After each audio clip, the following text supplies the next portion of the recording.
Kita berada di Pulau Kekabu. Hari ini 19 hari bulan 9 tahun 2024. Air pasang pagi di Pulau Kekabu. Cuti sekolah.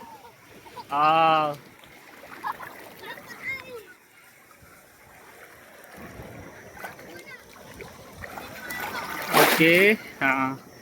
Sana Pulau Kapas. Ni budak agak ramai pagi ni. Kebanyakannya orang mak ayah bawa anak-anak masih ke sekolah.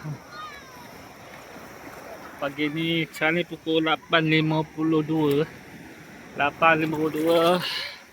Air pasang pagi. Biasa air dia pagi-pagi dia tak pasal ni lah. Musim ni memang pasang pagi. Bulan 9 layan anak-anak.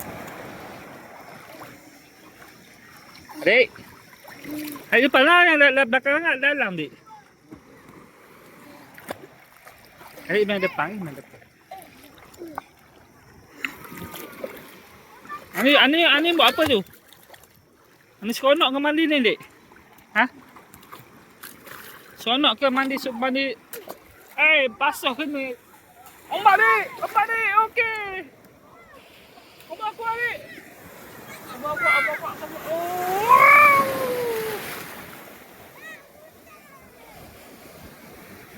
Ombak tak kuat, ombak kuat.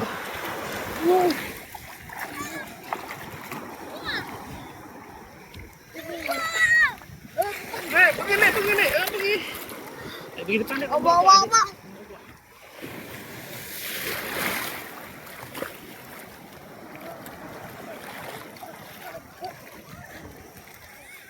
Santai-santai balik kampung memang wajib datang.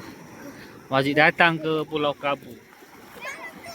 Kita datang tengok. Kerana cendering.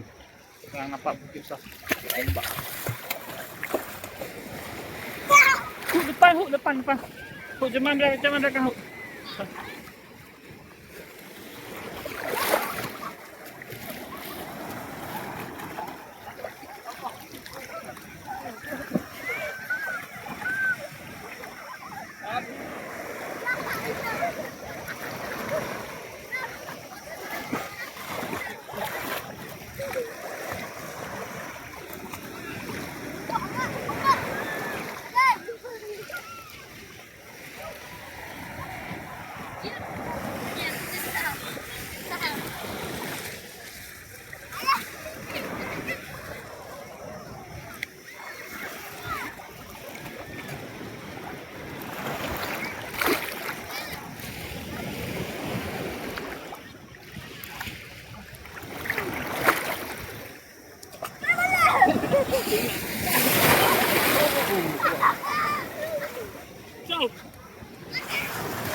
Santai bunyi ombak.